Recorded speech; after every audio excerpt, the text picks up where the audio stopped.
Ibig sabihin kasi nun, kapag ka tinanggap na natin yon, guilty tayo, complicit tayo, tinanggap na natin. Mhm. Huwag nating tatanggapin ang hindi katanggap-tanggap yung pagnanakaw sa Pilipino kasi pagnanakaw yan sa mga anak natin, sa bansa natin at sa pinakamahihirap sa atin at sa atin. So yun yung gustong-gusto ko sa Vice President. Meron siyang moral compass. At saka talagang wala silang maibato sa kanya, nag-iimbento sila. Yung pinaka nakakatawang nangyayari dito, no? Yung mga pinakamalalaking magnanakaw, ang siya pang nag-aakusa Nag-aakusa. niya na magnanakaw siya. 'Di ba? Yeah. Yeah, yeah. At Like, saka like for example, ma'am, yeah, si Dilima, ang kanyang unliquidated cash advance, 2015 pa, wala pang resibo hanggang ngayon, 123 million pesos. Ang confidential fund, walang kahit ni katiting na disbursement voucher na walang parang bula ng siya DOJ Secretary, 91 million pesos. Walang ni katiting na resibo. alam Mantakin mo, mo, yeah, go ahead, ma'am. alam mo, si Laila de Lima kasi caught in the act na caught in the act na siya. 'Di ba? Ako she was caught in the act, 'di ba, na drug lord cuddler, 'di ba? Mhm. And syempre yung Janelle, yung private life niya, 'di ba, na driver sweet lover. At saka hindi lang pala si Mhm. Janelle, marami pala siya talagang mga security niya, 'di ba? Ganyan. Tapos you still pretend to be that you're on a moral high horse, no? Sana man lang natuto sana siya ng humility, 'di ba, na Mhm. tao lang ako and I'm sorry for what I did to the Filipino people, 'di ba? Kaso hindi eh. Ang kupal din eh, 'di ba? Hanggang ngayon she pretends to be on a moral high Ako siya horse. doon. Doon sa sinabi ni ng Malacanang, no, na nagbi-middle income na tayo, which is a blatant lie. From the World Bank mismo, no, the Oh, yeah, yeah. Philippines is still classified. This is from the World Bank. Is still classified as a lower middle income country. Yan ang sabi ng World Bank. Tapos ang pangit Mhm. nung ng review sa pababa ang ekonomiya natin. No, so you don't want, if you are an insecure president, no, especially if you don't really have any plans and you have no competence to make the lives of the Filipinos better, you really have to lie. You really have to muzzle the press. Yan naman ang unang ginawa ni Tambaloslos at ni Marcos, no. Halos lahat ng mainstream media sila na may-ari, no. Andyan ang presence ni Marcos at saka ni Tambaloslos na pinatahimik ang press ng Pilipinas na playbook ng tatay ni Bongbong Marcos. Sakto talaga yan. Eksakto. Kaya yung mga nagsasabi ng katotohanan, may punishment. Kasama dyan ang SMNI. At ngayon, si Eden Santos ng Net25. Ang net Nung 25. panahon ni PRR, Mhm. si Pia Ranada, kaya siya pinagbawal na sa PCO, sa Malacanang Press Corps, kasi meron nga siyang ayenda. Hindi siya katulad ng ibang Malacanang Press Corps na sabihin kung ano yung katotohanan, 'di ba? Sa kanya hindi. Mhm. Nag-outright lie si Pia Ranada noon tungkol kay Bongo, tungkol ka sa PRRD, tapos bastos siya. I mean, sobrang kabastusan. Yung Tos. talaga she forces her way. There's a minimum of protocol that she wasn't following, no? So may sense of entitlement. So tinanggal siya. Pero ito ibang-iba ito kasi si Eden Santos, ang tinatanong niya yung Ali. katotohanan, 'di ba? Hingin siya ng Mm. information, 'di ba? So um, um, para sa isang totalitarian na gobyerno na yan ang nakikita natin ngayon ang Pilipinas, no? Kasi si Marcos ang ginawa niya, ito si Bongbong Marcos, ginawa niya yung ginawa ng tatay niya pero walang official declaration of martial law. Pero wala na tayong kalayaan, no? Totalitarian government. Ang una mong gagawin talaga patatahimikin mo. So yan ang nangyayari dito. Mhm. Yan ang pinakaayaw nila na kaya nga yung mga vloggers kasi age of information ngayon, may internet, ang hinahabol, may kumukumpas eh. Ang hinahabol ngayon ay ang mga vloggers, no? Katulad nila Eric, no? Yung talagang talagang effective na effective. At ang mga may kumukumpas talaga. So anyway, yon, no? Oo, tama ka, ma'am. At nga binabasa kong reaksyon ng mga tao na when you cannot defend your lies and Mm. you continue to insist na ito'y katotohanan at nabubulgar ka, then you resort to, sabi mo nga ma'am, pandarahas, mananakot, pangbubuli, at pagpapahiya. So, kaya nga, itong si Edin Santos po, ino-observe ko ang kanyang demeanor. Malayo si Pia Ranada na nang babastos. Sa kanya, ma'am, when she asks questions, she asks the questions on the basis of facts and data. At dahil hindi po factual ang sagot ni Claire Castro at ng Malacanang, nasusupalpal tuloy ang dating nila. Dahil may hawak na facts, may figures, may informasyon na hawak si Edin Santos. Ngayon, dahil nabubulgar at nagkakaroon po ng kahiyaan, ang naging solusyon, pagbawal ang reporter na nagtatanong ng katotohanan at yung dapat maiwan doon ay yung mga hindi magtatanong ng katotohanan. This is dangerous. Dapat magsalita po dito ang Malacanang Press Corps. Magsalita dito ang media organizations, no? O sige nga, ipatawag nyo ito sa padpom nyo, yung panggigip ni Marcos ng media. Wala ano kayong sinabi. This is a very clear control and special operations na dapat ang pasok lang sa Malacanang ay hindi ka magtatanong ng actual na mga katanungan, kundi mag-raise alleluia ka. Kay Marcos at kay Claire Castro, okay ka. May isa pa silang ipinagbawal, ma'am eh. May mga kalaban itong si Jay Ruiz na dahil nga may galing siya sa media, lumalabas na mayroon po siyang mga kinakampihan na grupo na naglalabi within PCO. At ito ay nagpapakita ng nangyayaring factionalism. Nasa panahon po ni Pangulong Duterte, Ma'am Lorraine, ang pagkakakuha ko, ang factionalism ay bawal na bawal po yan na maging isang kalakaran sa opisina ng gobyerno. Pero ito dahil may mga bagahe, itong si vlogger Barker Claire Castro, may bagahe din ito si Jay Ruiz na mga negosyo ng kanyang PR firm at bago siya pumasok sa Malacanang, nangungontrata sa public relations and mga media operations si Jay Ruiz. Ngayon, mayroon pong power play na nagaganap sa PCO. Ano po ma'am ang epekto nito kapag ganun po ang malaganap? Vested interest, power play, and walang professional and ethical conduct sa mga namumuno ng Presidential and top Government Office of Communication. In the end, kapag kaganyan na nangyayari, ang nagsasuffer ang taong bayan. No, kasi hindi umaabot ang balita, ang communications, ang information, important information kung anong ginagawa ng gobyerno para sa kanila at kunyari may mga warnings, may mga information na para maalagaan nila sarili nila, hindi umaabot, no? Pero ano naman ang ibabalita nila sa isang presidenteng non-performing? Yun din yun, 'di ba? So, alam mo ibang-iba talaga ang ibang-iba talaga ang gobyerno ngayon under Marcos at saka kay PRRD. Talagang kung ako nasa gobyerno ngayon, iiyak ako talaga. There's nothing inspiring, 'di ba? And that sort of thing. So, kakaawa din sila yung mga nasa gobyerno ngayon. Kasi puro sila, I don't even know, alam mo, Eric, mga kababayan, I don't even know bakit ang daming drama. Ang daming drama talaga. Hindi na lang magtrabaho, di ba?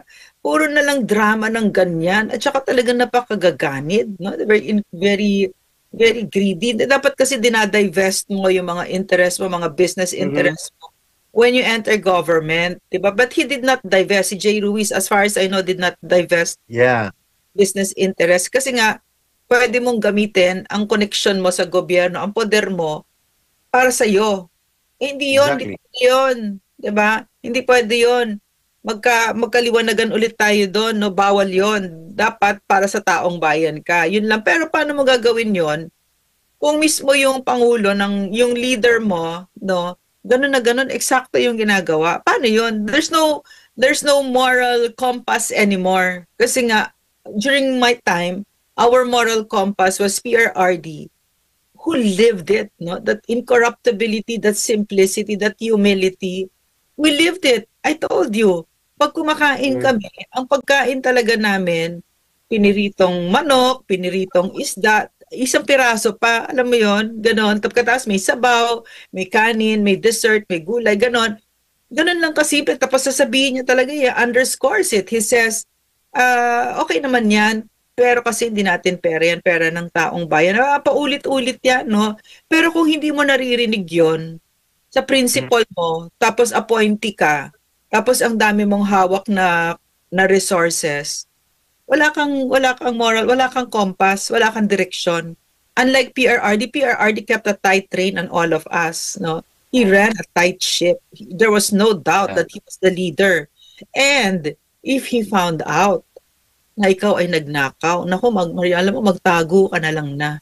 Kasi Mhm. nakakita ako na nanipa siya ng undersecretary na nahuli Mhm. niyang nanakaw, tapos resign. Pinatanggal niya. Alam mo, ang bait pa nga niya kasi maraming beses panapasikret na lang niya yung pag-resign. Basta mag-resign ka na. Pero hindi na niya Mhm. kinakausap. Kasi ano, pagtatraidor mo yun sa kanya dahil he trusted you eh. Di ba? But there's Mhm. there's no such dynamics under the Marcos administration. Parang each one to his own, magnakawan na tayo, paramihan ito, di ba? Correct. So that's it. That's the challenges. No? Those are the challenges that face us now. Mhm. Kaya ang descriptions kay Marcos po, kung mayroon siyang iulat sa kanyang State of Lying Address, no, hindi po yan SONA, SOLA, State of Lying Address sa July, sa fourth Monday of July, ay I fully restored the monumental and systematic corruption in government. At Yeah. lahat ngayon ay libre na ang magnakaw at walang kaso-kaso. Lalo na kung iupo ko na si Boying Rimulya as ombudsman. Basta, hallelujah to Marcos. Ako ay hindi nyo bibirahin, nakaw lang ng nakaw, fire, walang problema. Yan ang sinasabi na monumental corruption, mga kababayan. Ang achievement niya, out of 118 na mga bansa. Sa corruption survey and evaluation, 114 ranking natin sa pinakakulilat sa mga lumalaban sa korupsyon. Okay. So binanggit mo, Ma'am Lorraine, I like that point na sinabi mo. Yung kanyang abilidad, hindi nga pwedeng makapasa bilang barangay captain eh. Kaya sharply, he pointed or she was very ng pinoint po ni Vice President Sara Duterte that the problem of Marcos, aside from the littering issue ng chronic substance abuse of illegal drugs sa sarili niya, na hindi niya maiwaksi-waksi ang kanyang pananaw taong bayan, ang apektadong kanyang health of mind at kanyang state of decision-making, may binanggit si Vice President Sara Duterte, ma'am, mga kababayan. Very sharp ang sinabi niya, Marcos Jr. doesn't know how to be a president. He does not know how to lead and know how to run the government. Short of saying na walang alam, dapat umalis na. Kaya ito nangyayari. Mantikin mo sa fishport sa General Santos City, mama. I think kahapon, sabi niya mga kababayan, pumunta siya sa fishport, no, sa General Santos City. Dahil sikat sa tuna yan eh. Kaya ko nilagay itong aking kasama, yung Department of Agriculture Secretary, sapagkat eksperto po ito bilang malaking negosyante sa isda. Kaya makikinig tayo sa kanya. Nalangan si Secretary Laurel. Kung anong sasabihin niya, si fishing and big time na negosyante sa pangisdaan ito. So yung kaharap niya, mga maliliit na mga nagtitinda ng tingi-tingi na isda, sabi ko wala talagang alam si Marcos ng kaharap niya, ordinaryong mga mangingisda, tapos ipapaharap niya ang bilyonaryo na ang negosyo ay ang magkulimbat ng mga resources ng kadagatan at negosyohan ng malaki ng pamilya nila. Ma'am, Ano, it alam mo, shows kung anong tao siya. he was the exact opposite of Digong. Kasi si Digong, alam niya talaga yung dinadaanan ng mga mahihirap. Alam niya yung OFW. Alam niya yung details, detalyado. Alam niya talaga. And was that fed to him? No. He did it on his own. No? On his own, he was interested. Parang he was really talagang nagda-taxi driver siya para makita niya talaga kung ano yung dinadaanan ng mga nasa responsibilidad niya, di ba? Na alagaan, Mhm. mga taga Davao. Pero ito, ano mo, nakakatawa pero nakakagalit, di ba? Na nakakaawa kasi kunyari ikaw ay kunyari mangingisda ka at nakikinig ka ng ganon. Mhm. Dispalinghado, wala talaga yung paahin, walang landing, hindi niya alam kung ano yung sinasabi niya, walang alam itong taong ito. Correct. Ang isang privileged na spoiled brat na taga Forbes Park who did not make it his responsibility to find out no, that other realities existed apart from his own.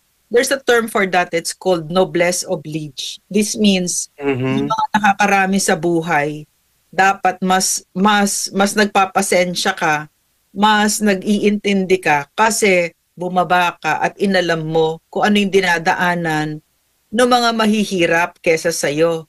Kasi alangan naman sila ang umakyat sa'yo. Hindi nila kaya yon. Pero ikaw kaya mong bumaba at intindihin, di ba? Kung kaya't, alam mo, ako ha, nakita ko yung mga anak ko, ang komportable ng buhay, di ba? Eh, syempre, dinadala ko sila kung saan ako pumupunta. Punta ako sa slums, punta ako sa bundok, bit-bit ko sila. So they don't grow up to be assholes like those Forbes Spark spoiled brats who think the world owes them something, who has not made it their responsibility, and they think that the only reality that exists is their reality. So wala sa horizon nila yung mga naghihirap, lalo't lalo na kung ikaw ay leader, lalo't lalo na kung president ka. Diyos ko, ang pangit tignan. Kasi ang pinaka nakakaawa, pinaka mahihirap. Kaya tama yung description ni Pangulong Duterte nandito pa sa Pilipinas, mga kababayan, na the main problem right now of the Filipino people and the country ay ang fractured governance. Ngayon, hindi na lang fractured, kundi baldado na gobyerno. Kasi kung fractured, pwede pang i-plaster caste. Pag baldado, wala, napuputulin mo na lang at upang tanggalin ang pagkabaldado niya. So baldado po ang gobyerno sa Pilipinas sapagkat baldado ang namumuno. And the Vice President is not part of that because she does not exercise power and authority of the President. She is just the standby President, but she is not the President. Kaya hindi po siya makagalaw dahil hindi rin po siya binibigyan na ng pagkakataon para manggobyerno pa na nakabahagi ni Marcos. Kung matatandaan ninyo mga kababayan sa panghuling bahagi ng aming talakayan ngayon ni Ma'am Lorraine, nang siya ang naging Department of Education Secretary, most effective and high-performing agency ni Marcos. DepEd. Alam mo yan, Ma'am Lorraine, 2 years halos ng Department of Education was the highest performing and most trusted government agency during the time na ang Department of Education Secretary ay si Vice President Sara Duterte. Meaning, kung bibigyan ng pagkakataon na siya ay maging bahagi ng aktual na pamumuno at pamamahala sa gobyerno, Sara Duterte can deliver better than Marcos. And that is not a statement na parang ginawa ko lang. Yan ay proven. Mas kaya niyang mamuno. Mas kaya niyang manindigan at mas kaya niya pong dalhin sa tamang direksyon ang gobyerno natin. You know why else, Eric, no? Ano nagko-confirm ng sinasabi mo? Despite yung pag-slash ng budget niya, no? At saka despite yung political circus ko ano-anong binabato sa kanya, despite this assassination, talks about an assassination attempts against her, no? She continues, the OVP, even as we're speaking right now, no? Continues to serve the Filipino people. Like recently, meron siyang livelihood grant, tuloy-tuloy yan, no? With the meager resources that were given to her, no? Na tinanggal pa sa kanya. Meron siyang livelihood program, meron siyang mangrove planting, meron siyang tuloy-tuloy na nagsisilbi talaga sa taong bayan in as much as she can, 'di ba? Yun yung kagandahan kay Sara Duterte. Ito, wala Wala talaga, no? Wala talagang pusong magsilbi. But let this be a painful lesson for all of us. Let's learn this, and parang for me the other lesson, maybe the number one lesson is to be united. Kasi yan ang lakas natin. Kung hiwa-hiwalay tayo, hindi makikinig yan kasi mga abusado yan Mga gahaman sa kapangyarihan at sa pera. At sila alam mo mga kababayan, Eric, you know why PRRD was great? Because he never lost sight of death. Death was always part of the picture, meaning he knew that someday he was going to die. Therefore, he didn't cling on to power, and that he knew it was temporary. He knew that. He would talk about it often, and the way he worked, was that maraming salamat, you gave me this small period of time where I could serve you, where I could do what I wanted to do, what I'd always dreamt for the Filipino, di ba, that the nation, kaya gumanda talaga tayo noon. Pero alam niya, may katapusan lahat ito kung kaya hindi siya estupido na nag-iimbak ng pera causing grief and destruction to a country that he really loves. Anong gagawin mo sa pera na yan? Saan mo isusuksok yan, di ba? Para magkaroon ka ng mga anak na drug addict, para magkaroon ka ng mga anak na alcoholic, di ba? Para ikaw mismo drug addict, di ba? What kind of life is that? But you know, we're throwing our pearls to swine. These are people na ganyan ang kinalakihan. No, so I hope that we learn as a people to choose better leaders, no, and to be ourselves better leaders, no. Okay. At ang test ng leadership ni Sara Duterte, mga kababayan, hindi po siya nagpatinag nang kinausap siya nila Martin Romualdez at nila Saldico na iparking ang 24 billion sa DepEd pero kukunin nila ang 15 billion at sila magpapatupad pero mga school projects din daw.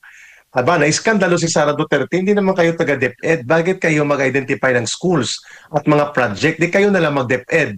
So isa yan sa dahilan, ha? Bibigyan ka ng 24 billion na budget pero kukubrahin niya ang 15 billion, 10 billion na iwan sa iyo. Kami na baha sa 15 billion. Kung iba sindikatan, yet she's their ground. Number 2, ngayon lang nalaman mo rin, ipinapangalan ka ni Congressman Franz Pumarin. Quezon City, one district ang ito ng Quezon City, not the entire Quezon City, that he was able to get 3.41 billion pesos na pondo for 1 year. Sa budget, ang budget ni Sara Duterte, Vice President ng buong Pilipinas, the second highest elected official by the people, is only 780 million. Samantalang ang congressman, isang distrito lang ng Quezon City, nakakakuha ng budget na 3.41 billion pesos. Ang budget ni Sara Duterte po, mga kababayan, yung binabanggit ni Ma'am Lorraine, that she was able to put up programs kung ano lang mayroon at napanindigan niya na kaya namang umandar at hindi siya maparalisa ang opisina niya. The budget of Sara Duterte for the entire year dito sa ginawa nila Marcos at nila Romualdez was only 780 million pesos. Budget po ito panglinis ng CR, pangbili ng mga Domic, Clorox, pangbayad kuryente, pang-repair ng mga doorknob dyan sa building ni Martin Romualdez. Yan pong budget nila. Kumpara sa budget ng isang vice presidente, binadgetan lang na pang-budget sa pang-CR lang ng pang-repair sa mga butas-butas sa building ni Martin Romualdez nila sa House of Representatives. And yet, si Sara Duterte hindi nagreklamo. Sabi niya, kung anong ibigay nyo. Kung ayaw nyong ibigay, di wala tayong magagawa. Ganun po kabalasubas ang pagtrato sa kanya. And yet, she continued to serve under kung ano po ang kaya niyang ipatupad batay sa pangbabastos na budget na binigay sa kanya. And now, here comes, magbabudget cycle na naman. Speech na naman si Romualdez, ma'am, sabi niya, bantayan nyo ang BICAM, bantayan nyo ang budget deliberation, karapatan nyo yan kasi pera nyo yan. Uguk, ikaw ang binabantayan, sabi ni Bing Guanzon kasi siya ang binabantayan. Dahil siya ang Oh, ma'am, yeah, go ahead. Yeah, alam mo, Eric, mga kababayan, yung naalala ko kasi yung time na yon na si VP ay nagsalita siya tungkol sa yung binunyag niya, no, yung ginawa, yung binunyag na hiningan siya, pinaparking yung bilyones sa DepEd, di ba? What I really liked when I was listening to that is I saw her sense of outrage. Kasi pinaka nakakatakot ngayon na nakikita ko. Parang tinatanggap na lang natin ito na hindi na tayo nagagalit, nawawala na yung outrage natin. Hindi pwede yun, hindi pwedeng mawala. Yun nasa skandalo tayo. Ibig sabihin kasi noon, kapag tinanggap na natin yun, guilty tayo, complicit tayo, tinanggap na natin. Huwag nating tatanggapin ang hindi katanggap-tanggap yung pagnanakaw sa Pilipino kasi pagnanakaw yan sa mga anak natin, sa bansa natin at sa pinakamahihirap sa atin at sa atin. So yun yung gustong-gusto ko sa Vice President. Meron siyang moral compass. At saka talagang wala silang maibato sa kanya. Nag-iimbento sila. Yung pinaka nakakatawang nangyayari dito, no? Yung mga pinakamalalaking magnanakaw, ang siya pang nag-aakusa na magnanakaw siya. Di ba? Yeah. Yeah. At saka, like for example, mama, si Dilima, ang kanyang unliquidated cash advance, 2015 pa, wala pang resibo hanggang ngayon, 123 million pesos. Ang confidential fund, walang kahit ni katiting na disbursement voucher na walang parang bula ng DOJ Secretary, 91 million pesos. Walang ni katiting na resibo. Ma'am, Alam takin mo, mo. Yeah, go ahead, ma'am. alam mo, si Laila de Lima kasi, caught in the act na caught in the act na siya. 'Di ba? Ako, she was caught in the act, 'di ba, na drug lord cuddler, 'di ba? Mhm. And syempre yung Janelle, yung private life niya, 'di ba, na driver sweet lover. At saka hindi lang pala si Mhm. Janelle, marami pala siya talagang mga security niya, 'di ba? Ganyan. Tapos you still pretend to be that you're on a moral high horse, no? Sana man lang natuto sana siya ng humility, 'di ba, na Mhm. tao lang ako and I'm sorry for what I did to the Filipino people, 'di ba? Kaso hindi eh. Ang kupal din eh, 'di ba? Hanggang ngayon she pretends to be on a moral high horse still, 'di ba? Na Ma'am, parang para bagang hindi siya nahubaran nila Janelle. I mean literally, 'di ba, na wag parang ka, ma'am. yeah, Ma'am, parang wag ka, ha? ano 'yun? Siya ang co-sponsor and parallel author sa criminalizing of the red tagging kasama niya.